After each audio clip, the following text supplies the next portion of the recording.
Halo semuanya, Coach Timo di sini. Kedatangan tamu istimewa. Semua tamu saya istimewa, sama seperti saya dulu menyeleksi pemain, sekarang saya menyeleksi tamu-tamu saya. Jadi ini tamu yang istimewa banget. Ya, namanya Ryan Gosali, CEO dari Liga Mahasiswa. Ya, something very special going on in Indonesia right now. Wah, ini silakan. terima kasih. Kamu dulu ya. Diminum dulu. Silakan. Saya air putih. Sehat. Silakan. Pencitraan. Ya gitu. Monggo. Jadi begini. Untuk di video saya panggilnya apa nih, Pak Ryan atau apa? Ryan aja. Ryan aja ya, kita udah teman lama ya. Saya seneng banget sama konsepnya Ryan ini karena betul-betul bisa membantu olahraga Indonesia secara keseluruhan, tapi juga spesifik sepak bola, baik futsal maupun lapangan luar ya. Dan cabang lain juga. Apa itu? Dan cabang lainnya juga. Cabang, ya makanya Ya. banyak olahraga. Cabangnya apa aja? Ada volley, ada basket, ada futsal, sepak bola, ada renang, sama badminton. Sekarang lagi jalan badminton.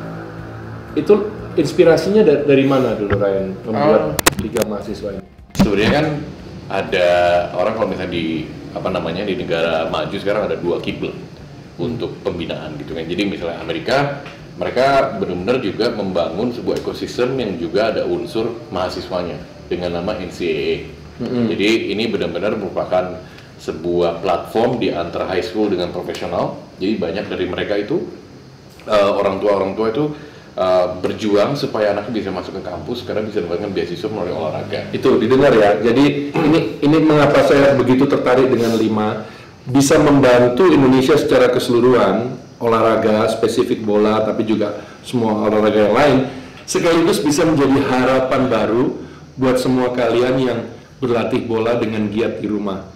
Mengapa? Karena kalau kalian tidak bisa meraih jenjang profesional, paling tidak ada jenjang menengah, betul ya? Ya. Bisa ke universitas lewat sepak bola, dapat ijazah, dapat beasiswa, dapat pendidikan yang jenjang kuliah, membantu orang tua, itu kan luar biasa sekali gitu kan? Dan jangan salah, sebenarnya bukan artinya kita juga kompetisi jenjang tengah artinya tidak bisa menghasilkan pemain yang profesional atau bahkan tim nasional bahkan. Karena kalau kita lihat dari sejarah kita yang sudah berjalan 7 tahun, bisa dibilang tergantung cabang olahraganya 30-80% timnas datangnya dari Liga Mahasiswa. Jadi contoh kayak misalnya tim basket itu putra putri itu mungkin sekitar kalau cewek mungkin sudah lebih dari 50%, yang putra sudah hampir 40-50% gitu. 40% ya. Kalau misalnya terakhir contoh yang ke Olimpiade yang renang itu perenang terbaik putri kita yang diberangkatkan ke Brazil. Kita ngelihat futsal, timnas futsal sekarang udah berapa banyak, kalau wanitanya mungkin udah hampir semuanya tuh Liga Mahasiswa. Kalau yang putranya ya hampir 50. Jadi ini memang Liga Mahasiswa ini 5 ini betul-betul menjawab sebuah kebutuhan, karena kalau saya lihat anak-anak yang lulus SMA, mereka mau kemana? Ya. Mereka masih belum cukup baik untuk menjadi profesional. Jadi tim profesional enggan mengambil kecuali yang betul-betul sudah kelihatan ya, yang spesial. Tapi yang lain kan mungkin masih butuh waktu gitu. Ya. Nah ini dalam kurun waktu 4-5 tahun selama mereka di universitas, mereka berkembang lagi sehingga setelah dari 5 mungkin bisa masuk ke profesional gitu kan. Dari sisi jenjang atasnya iya, tapi kita juga memikirkan menciptakan jaring keselamatan, kasar ngomong. Karena kenapa? Sebelum ada kita juga research, ternyata anak-anak yang dari high school, dari SMA, yang dulunya sebelum ada jenjang mahasiswa, terjun ke profesional, bisa dibilang 95% gagal di tahun kedua. Jadi mereka tuh akhirnya yaitu mencoba menjadi profesional dan akhirnya masuk yang saya bilang namanya lingkaran setan. Kenapa? Kayak tadi yang Coach Timo bilang, anak SMA biasa levelnya belum justifikasi untuk menjadi pemain inti. Ya. Dan oleh karena itu mereka sering dicadangkan. Tapi banyak dari pemain muda ini, terutama pemain muda kan, mentalnya masih kadang-kadang masih belum kebentuk. Semakin sering dicadangkan, semakin mentalnya hancur. Iya, betul. Semakin mentalnya hancur, semakin mainnya jelek, semakin tidak bisa justifikasi dia tim inti. Semakin sering dicadangin dan terus. Ditambah lagi ada konsep student athlete kan. Jadi dia tidak hanya bermain bola, mengembangkan bakat bermain bolanya sehingga masih ada kesempatan mungkin di kemudian hari, kesempatan kedua lah istilahnya. Dia umur 18 tahun, nggak bisa jadi pemain profesional, mungkin 4-5 tahun ke depan mungkin bisa gitu kan. Itu menjadi kesempatan kedua. Tapi walaupun tidak menjadi pemain profesional, dia mendapat ijazah universitas, itu kan something yang luar biasa banget gitu loh. Betul. Dan itu kalau saya lihat olahragawan kita itu sering seperti itu gitu loh. Yeah. Jadi hanya mikir olahraga, cabang olahraganya dia itu aja, fokus banget ke situ sampai lupa sekolah. Terus nanti selesai karir ngapain dia gitu loh. Terus nyalahin pemerintah, minta dari pemerintah. Itu saya termasuk orang yang tidak setuju dengan itu. Memang pemerintah harus memberikan apresiasi, tapi itu bukan tugas pemerintah, itu tanggung jawab masing-masing kita ya kan. Bahwa kita ini harus ngejar mimpi, bakat kita kembangkan, tapi sekolah juga harus bersandingan gitu loh. Ini kan konsep student athlete, betul kan ya? Betul. Intinya juga kita berusaha membesarkan talent pool dengan membuat konsep student athlete. Karena dari dulu kita sering sekali dengar kalau misalnya anak yang menjadi atlet, selalu orang tua bilang mau makan apa. Karena image yang menjadi atlet biasa orang bilang itu agak madesu. Karena kita lihat begitu banyak berita, apakah atlet bola yang akhirnya meninggal karena tidak bisa bayar uang rumah sakit, ada yang atlet SEA Games dayung medali emas yang harus dijual karena anaknya sakit, ada juara dunia tinju yang akhirnya sekarang cuma jadi bodyguard atau bouncer gitu kan. Jadi image ini yang berusaha kita lawan juga. Dan orang tua kan biasanya paling concern dan paling ingin spend itu di hal-hal yang berbau edukasi. Jadi kita ingin memberikan opsi bahwa nih loh, kalau anak kamu jago banget, kamu tuh bisa tim nasional, kamu tuh bisa pemain profesional yang akan menjanjikan sebuah karir. Tapi kan kita tahu itu mungkin less than 5%, kurang dari 5%. Yang jadi pemain profesional, Ryan, di sepak bola, 99.9% tidak menjadi pemain profesional.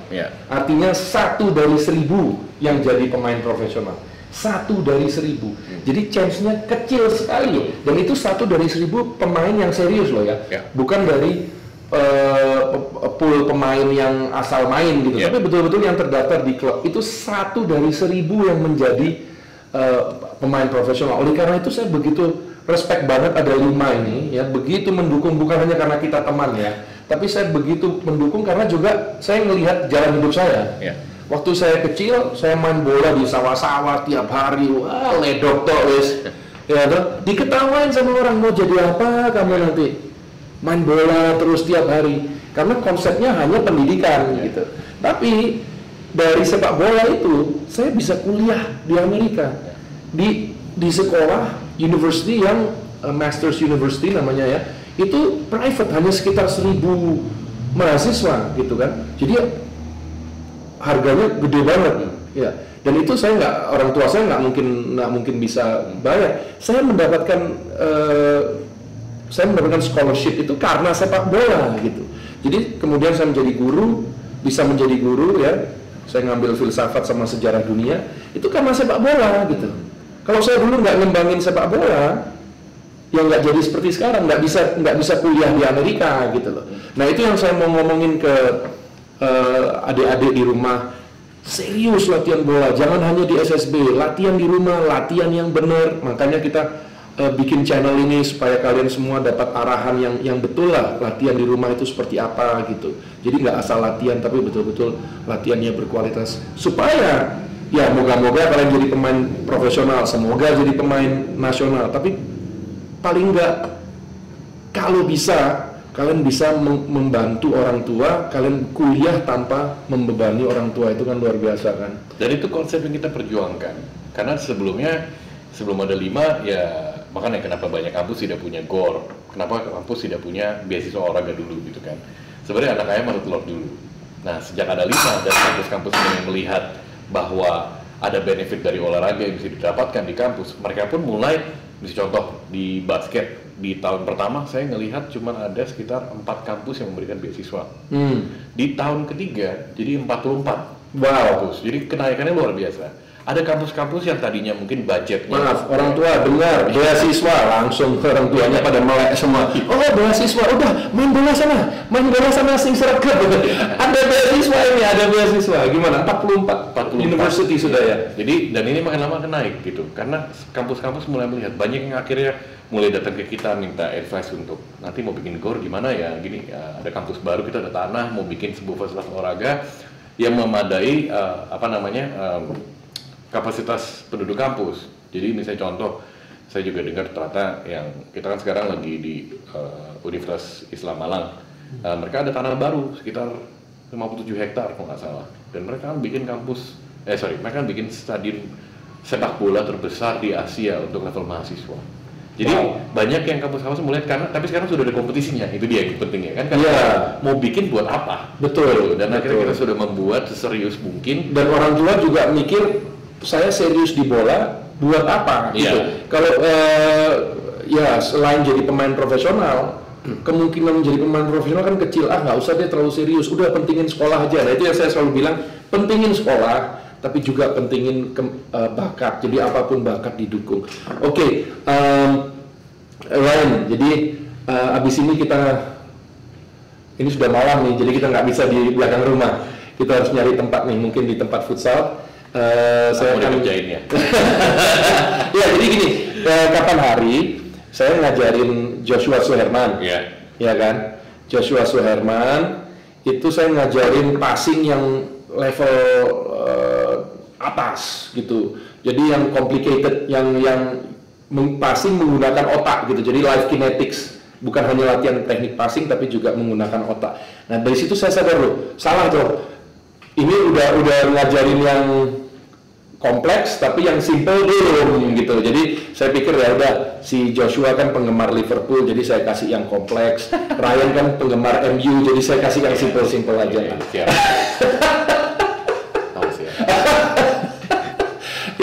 yang penggemar MU masih bisa mencerna gitulah. Perlu diteruskan? Nggak marah-marah, nggak mau pulang. Akhir musim kita. Saya aja yang minum teh.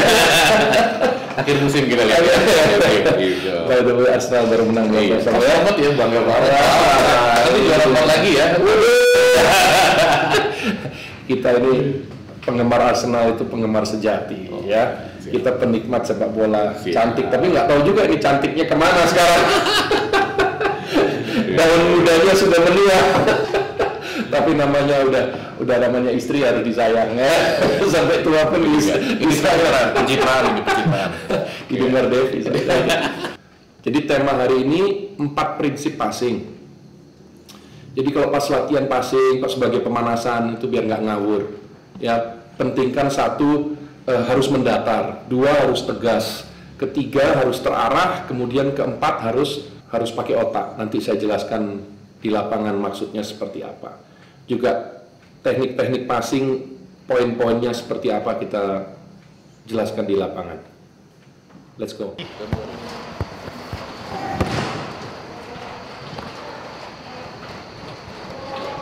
Sih? Nggak ada MU. Nanti aku akan jadi alat propaganda.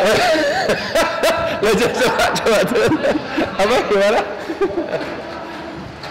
Nggak mau jadi alat propaganda.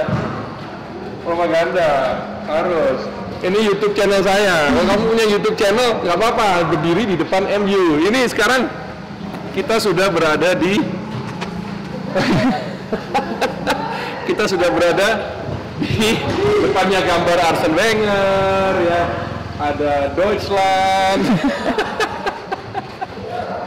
Ya, kita berada di mana ini, Jos?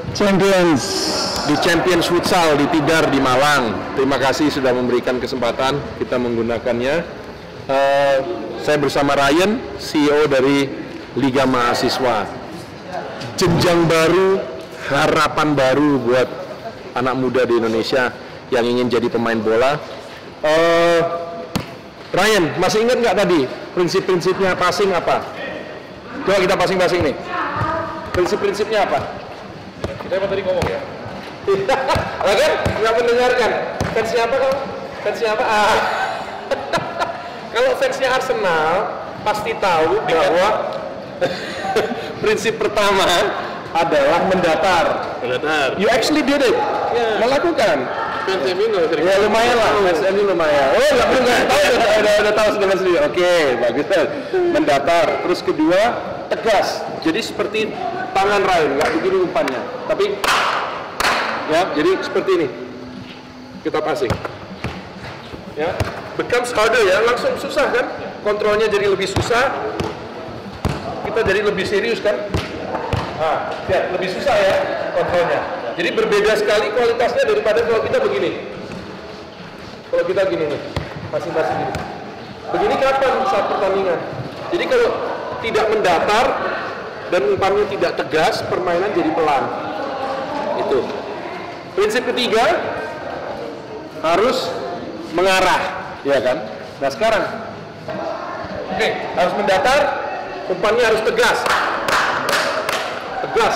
Ketiga, terarah. Pasti dong, kalau ngumpan ke sana, kalau nggak pas, ya sama aja bohong. Mendatar, tegas tapi nggak terarah sama aja bohong. Tapi, ya ini, sama aja bohong juga kalau tidak memakai otak. Nah ini orang suka lupa nih. Jadi gini, coba Yos berada di belakangnya Ryan. Sisi sebelah kanannya Ryan. Oke, di situ ya. Yos bisa, ini lawannya. Yos berada di sebelah sisi kanannya Ryan, lawan. Ya, kita anggap Yos lawan. Jadi seharusnya saya kalau pakai otak umpannya, saya ngasihnya ke sana. So you know you have to turn that way. Kamu tahu kamu harus putar ke arah kiri. Coba, Nah, coba salah lagi kan saya? Saya yang salah umpannya. Karena saya ngasihnya ke situ. Kalau saya ngasih ke situ, seharusnya kamu putar ke sana. Ini tanpa dikasih tahu, tanpa ada bicara, itu kode. Kalau saya ngasih ke sana, berarti daerah yang kosong itu di sana. Jadi kalau saya ngasih ke sana, padahal itu ada lawan ya, saya sama aja dengan making you look bad, membuat kamu kelihatan jelek gitu loh. Padahal yang salah saya. Satu stadion nyalain Ryan karena Ryan kehilangan bola. Padahal yang bodoh yang salah saya gitu ya. Coba saya kasih ke sana. Putar ke sana. Ya. Oke. Jadi pakai otak itu maksudnya satu tergantung lawan. Ada lawan di sana, kasih ke sini, kasih ke kakinya yang sebelah, yang sisi satunya, gitu ya. Oke, itu pakai otak. Terus kedua, kasih ke kaki atau kasih ke daerah. Contohnya, itu lawan. Yos lawan. Masa saya ngasih ke daerah. Ngerti maksudnya ya? Kalau saya ngasih ke daerah nanti Yos bisa rebut. Jadi saya harus kasih ke kaki. Ada waktunya saya ngasih ke daerah. Ya, jadi itu yang saya maksud dengan passing harus menggunakan otak. Jadi oke, sekali lagi. Satu apa tadi? Mendatar. Dua, tegas. Terarah. Pakai otak. Pakai otak. Sip. Luar biasa. Fans MU ternyata luar biasa juga. Always at the wheel, how good does it feel? Oke. Sekarang kita masuk ke teknik dasarnya ya. Teknik dasarnya. Kalau saya mau passing, pertama saya lakukan itu hipsnya saya mengarah ke target. Jadi jangan hipsnya ke sini, ngumpannya gini. Hipsnya saya mengarah ke target. Kalau saya mau umpan ke Yos, berarti hips saya harus ke sana. Ya, hipsnya saya harus ke sana. Kalau mau umpan ke sini, hipsnya harus ke sini. Itu teknik dasar pertama. Kedua, kaki yang tidak menendang, non kicking foot, tumpuannya. Saya kan pemain kaki kiri ya. Kaki yang tidak menendang itu harus di sebelahnya kaki. Jangan di belakang atau di depan. Ini prinsipnya sama sih dengan shooting. Masih sama. 2 poin ini sama dengan shooting prinsipnya. Nah, yang ketiga tengah bola, yang ketiga kita lock kaki kita. Jadi hipsnya mengarah ke target. Kemudian kita sampingkan kaki dan kita lock. Kakinya ini di lock, jangan begini-begini. Kakinya nggak boleh begini. tetap di lock. Jadi coba lihat. Nah, di lock. Ya lihat, di lock. Coba. Jadi nggak boleh gini ya, nggak boleh gini. Coba, di lock coba. Good. Now, the last one, yang terakhir, follow through. Setelah passing, setelah menyentuh bola di tengah kaki dan tengah bola, kita follow through. Oke, jadi coba saya perhatikan Jos lebih dekat ya. Tengah kaki, tengah bola. Jadi harus pas. Tengah kaki, tengah bola. Tengah kaki, tengah bola. Oke, terakhir follow through tadi. Jadi yang saya sering perhatikan, passing terus kakinya ke sini. Betul nggak? Sering kan gitu? Passing terus gini. Nah itu untung-untungan bolanya datang dengan pas. Nggak bisa. Oke. Jadi kalau kita passing terus kita begini, arahnya nggak akan pas. Padahal tadi kan harus mendetil kan. Lawan ada di sini harus kasih sini. Lawan ada di sini kasih sini kan harus mendetil. Nggak boleh cuma asal umpan. Coba ya kita praktekkan yuk. Prinsipnya bola mendatar. Passingnya tegas. Lihat. Tengah bola, tengah kaki, arahkan hips ke target. Follow through lurus. Follow through lurus. Follow through lurus. Ya, jangan tendang terus begini. Oke, jadi ingat ya, 4 prinsip passing, jangan asal passing. Kemudian setelah itu ingat teknik-teknik dasar passing seperti apa. Jadi terima kasih sekali ya Ryan sudah datang, sudah mau diolok-olok sebagai fans MU. Nggak apa-apa, akhir musim semua yang penting. Nanti saya gantian olok-olok, nggak apa-apa. Jangan bosan-bosan ke Malang ya. Ada masa-masanya. Oke, untuk tahu Liga Mahasiswa lebih banyak lagi di mana? Bisa lihat di sosial media kita, Facebook/Liga Mahasiswa. Bisa juga di Instagram Liga Mahasiswa Official. Dan kalau mau nonton semua live match kita, jadi semua pertandingan 5 itu live stream di YouTube. Ada channel 1 Liga Mahasiswa, channel 2-nya Liga Mahasiswa 2. Jadi bisa dicek semuanya. Sekarang sedang berlangsung musim badminton. Untuk website? Website ligamahasiswa.com, tapi sedang dalam under construction. Lagi under construction. Lagi di upgrade. Tapi pada saat ini tayang mungkin sudah. Sudah. Ya. Oke. Ya. Jadi selamat ya, sudah Thank you. berbuat sesuatu yang luar biasa untuk Indonesia. Yang di rumah orang tua ada harapan baru, ada jenjang baru. Kalau nggak jadi pemain profesional nggak apa-apa. Yang penting bisa kuliah lewat sepak bola, itu menjadi harapan baru untuk anak-anak muda di Indonesia. Asal kamu latihan dengan tekun, kamu bisa. Oh, MU nggak masuk kan? Oh, coba lihat kalau Arsenal. Kalau Arsenal. Oh, iya, nendangnya gini.